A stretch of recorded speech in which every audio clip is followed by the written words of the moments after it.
She told them she was afraid. She sat in a police station, eyes filled with fear, and said the words no one should ignore. "Don't send me back. He'll kill me." But the system didn't listen. They handed her over anyway, back into the hands she had run from, back to the home she had fled in desperation. That night, as the village slept, Romina Ashrafi lay in her bed. And just before dawn, her father entered the room with a farming sickle. She never woke up again.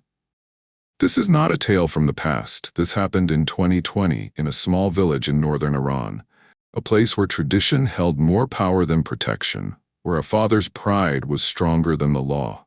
Romina was not hidden. She was not lost. She was sent back by those who should have kept her safe. And so we ask, how many more warnings must go unheard? How many more lives must be returned to their end? And how do we honor the memory of someone who begged for help, but was silenced anyway? This is the story of Romina Ashrafi, and it begins not with her death, but with the moment she was ignored. Welcome to the Crime Series. Before we begin, do us a quick favor. Drop your location and the time you're watching this in the comments. We want to know where you're tuning in from, because these stories matter everywhere. Like this video, subscribe, and turn on notifications so you never miss a case. Romina Ashrafi was born in 2006. She lived her short life in the quiet village of Sefid Sangan, nestled within the Talash County of Gilan province in northern Iran. This region is known for its rural, traditional values, where small communities are often shaped by centuries of customs, family hierarchy, and a deeply patriarchal social order. Romina was raised in a modest household. Her father, Reza Ashrafi, was widely described as a conservative man, representative of the average rural Iranian father, protective, reserved, and deeply influenced by traditional norms regarding family honor and female chastity. Specific details about his occupation remain unconfirmed in public records. However, in rural parts of Gilan province, men are commonly engaged in farming, manual labor, or small-scale trading. Women, on the other hand, often take on domestic roles or assist in informal economic activities like rice cultivation, carpet weaving, or helping with livestock. Romina's mother, Rana Dashti, lived with her family under the same roof.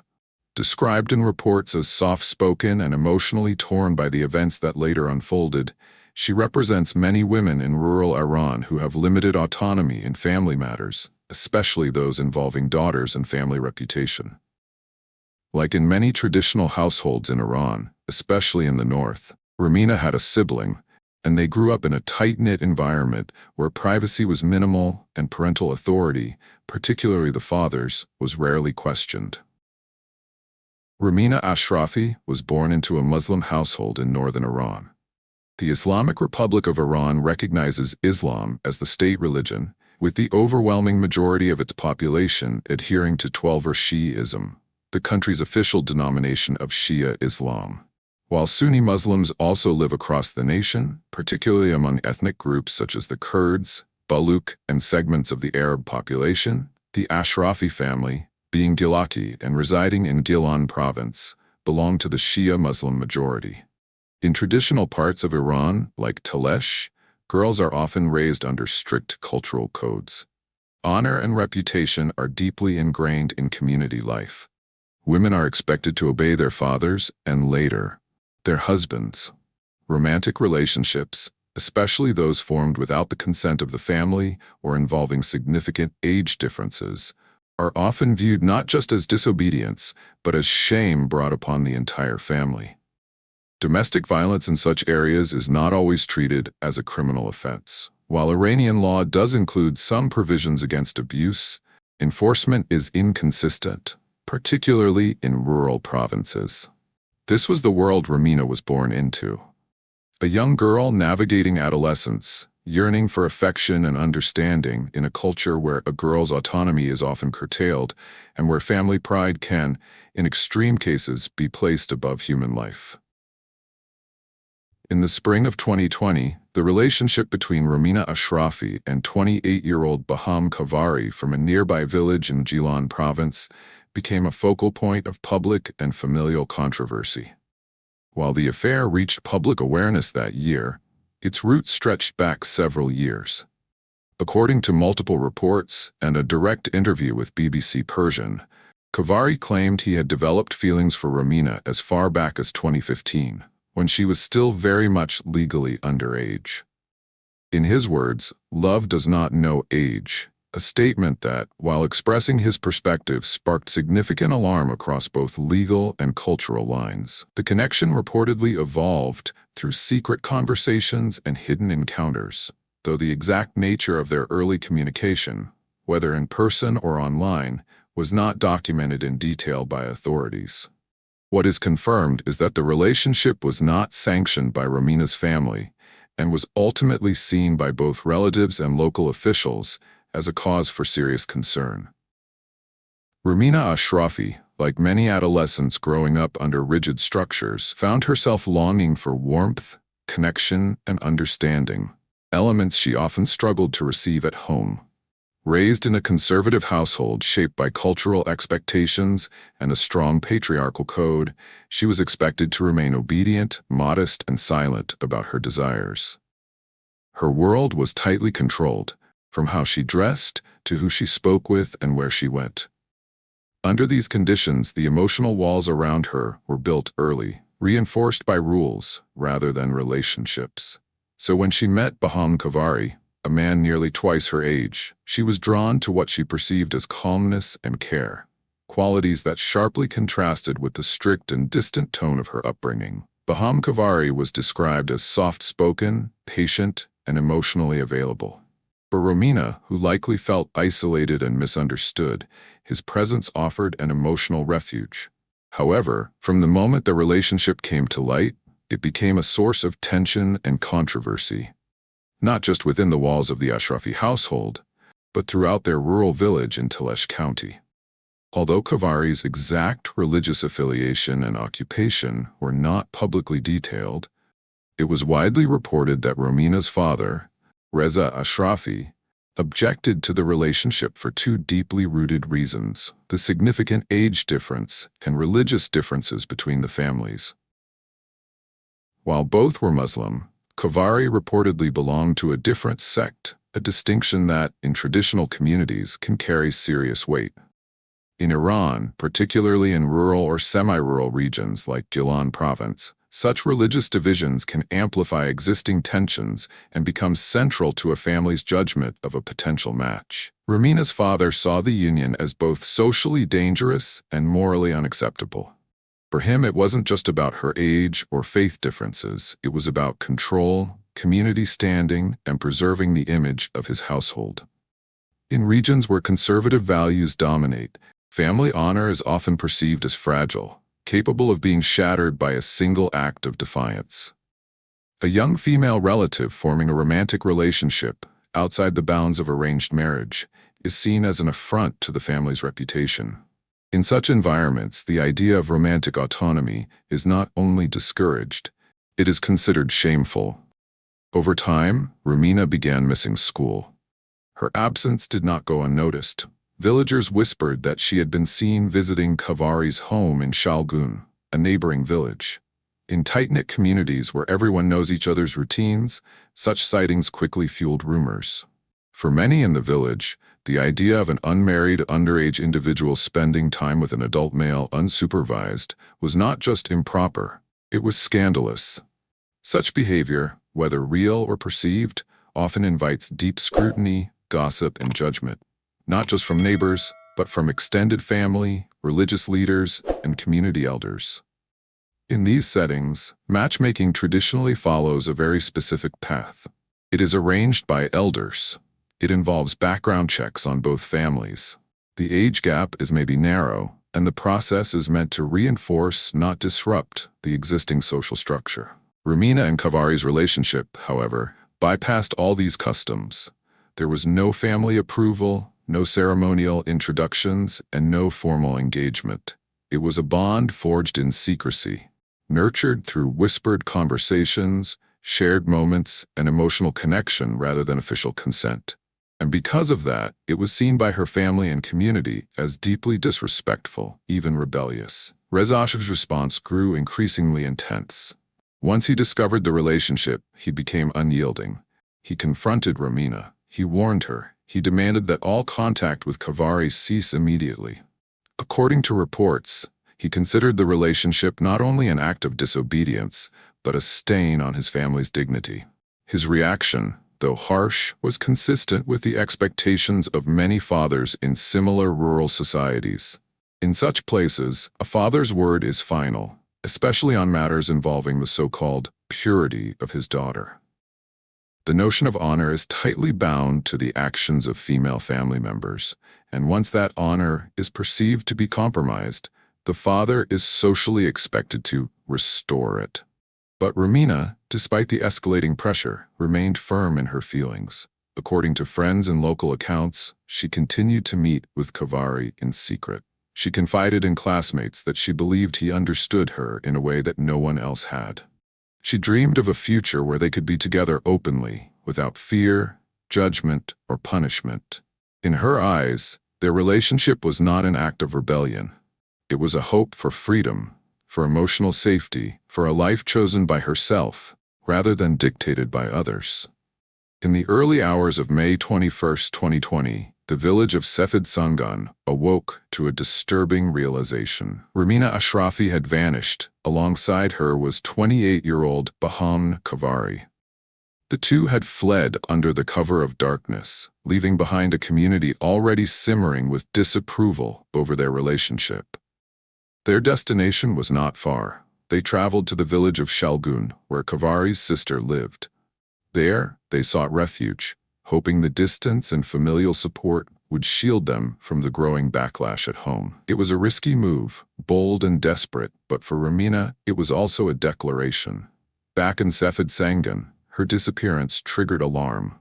Her father, Reza Ashrafi, contacted local authorities and initiated a rural search operation. Meanwhile, rumors spread rapidly. Romina had missed several school days, and whispers that she was staying with Kavari's relatives soon reached her family. Reza Ashrafi, father of Romina Ashrafi, made a series of phone calls to the couple after they had eloped from their village of Sefid Sangan. Using a tone of apparent reconciliation, he assured Romina and 28-year-old Baham Kavari that he accepted their relationship and supported a formal union. Romina, who had run away earlier fearing her father's opposition, was reportedly relieved by the gesture. With this perceived change in attitude, the couple arranged what they believed would be a traditional wedding ceremony at Kavari's sister's home in the nearby village of Shalgun. The ceremony was informal but symbolically important, especially for Romina, who thought it signified parental approval. However, the planned gathering was part of a coordinated effort with local authorities.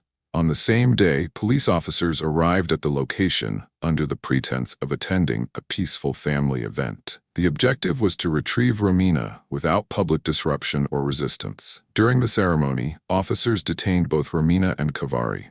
While Kavari was taken into custody for questioning, Romina was returned to her father's home. According to multiple reports, Romina was visibly distressed when found. She explicitly told police she feared for her life and pleaded not to be sent back. Despite her warnings, officers cited legal constraints, stating that as a legally underage citizen, she was under her father's guardianship. No official documentation of prior physical abuse had been recorded, and authorities insisted they had no legal grounds to keep her in protective custody. At the police station, her father was summoned. Witnesses later described the moment. Romina, tearful and anxious, sat beside the man she feared, her statement taken but ultimately disregarded. Local authorities, citing the importance of family unity and reconciliation, made a fateful decision. Despite Romina's objections, she was handed back to her father. This moment, quiet, procedural, and deeply consequential, would later haunt the conscience of a nation. In a region where paternal authority often overrides a child's autonomy, the law sided with tradition. The decision to return her home was made without psychological evaluation, protective custody, or legal safeguards. In the early hours of May 22, 2020, just hours after being forcibly returned to her home in the village of Sefid Sangan, Romina Ashrafi was murdered by her father. According to subsequent reports and the official investigation, Reza waited until she was asleep before entering her room in the early morning. Investigators later confirmed that Reza initially attempted to strangle her, and when that failed, he used a farming sickle to decapitate her as she lay in bed. The murder was carried out in the family home, inside Romina's bedroom. Before we continue, if this story has already stirred something in you, pause for a moment. Think of how many voices like Romina's go unheard. If you want more real, respectful storytelling that gives voice to those silenced by power, tradition, or law, subscribe to this channel and turn on notifications. Your support helps bring these stories into the light. Now let's continue. After the act, Reza reportedly exited the house holding the bloodied sickle and told people in the neighborhood that he had unalived his daughter. Witnesses recalled him stating that he committed the act to protect his family's honor. Local police were called to the scene shortly afterward. Reza Ashrafi was arrested without resistance, and the sickle used in the act was seized as evidence. The murder sent shockwaves through the small community and quickly escalated into a national conversation, with many questioning how a vulnerable girl, who had repeatedly expressed fear for her life, was returned to a potentially lethal environment. Despite prior warnings and her appeals for protection, Romina Ashrafi's death did not remain confined to the quiet, remote village of Sefid Sangan in Talesh County. Within hours of the news breaking, her story was reported across Iranian national media and quickly gained traction on social media platforms. The public reaction was immediate and widespread. Images of Romina smiling and wearing a blue headscarf were circulated widely alongside reports that she had been unalived by her father while asleep, using a sickle. This stark contrast between her innocent appearance and the brutal nature of her death triggered a surge of public emotion across the country. On platforms such as Twitter, Telegram, Instagram, and Facebook, hashtags including Romina Ashrafi, Honor Killing, and Protect Girls began trending. Thousands of Iranians, including journalists, activists, and private citizens, expressed sorrow, anger, and disbelief. These reactions highlighted a broader societal divide in Iran between more progressive, urban calls for reform and traditional beliefs rooted in conservative interpretations of family and gender roles. Iranian journalists began reporting on the systemic issues that had allowed such an act to occur. Critics pointed to Article 220 of the Islamic Penal Code, which allows a father or paternal grandfather to be exempt from the death penalty if they end the life of their child under the law of retaliation known as qisas, but instead face a prison sentence. In the midst of all these, the authorities in Talesh County launched a formal investigation. Kazem Razmi, the district governor of Hovig, publicly confirmed that the case was being treated as a deliberate act of homicide. He emphasized that the police had ruled out any suggestion of accidental death and that a full inquiry was underway. Investigative reports later revealed that Reza Ashrafi had first attempted to strangle his daughter before ultimately killing her with a farm sickle as she slept. Instead of being tried for premeditated murder under typical circumstances, Reza was charged with murder of a legally underage by her legal guardian, which carries significantly lighter penalties under Iranian law. The investigation moved swiftly. Within days, cases reached the attention of the Vice President for Women and Family Affairs, Masuma Ebtekar, and Iran's President Hassan Rouhani, both of whom demanded justice and immediate action. Amid rising public outrage, the government announced plans to reform harsher legislation against honor-based violence. In the days following the murder, Romina's mother reportedly experienced profound emotional distress. According to credible reports, she collapsed into deep grief, withdrawing from public life and remaining largely confined to the family home.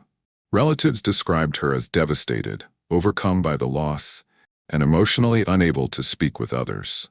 Residents of the village were also deeply shaken, The brutality of the act and the age of the victim left a lasting impact on the community. The legal proceedings began in June 2020, under intense national and international scrutiny.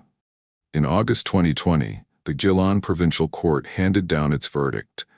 Reza Ashrafi was sentenced to 9 years in prison, 7 years for murder and 2 additional years for child endangerment. Iranian legal experts explained that this was close to the maximum sentence allowable under existing codes for such a case involving a father and a legally underage child. Authorities also launched an investigation into Baham Kavari, the 28-year-old man with whom Romina had eloped.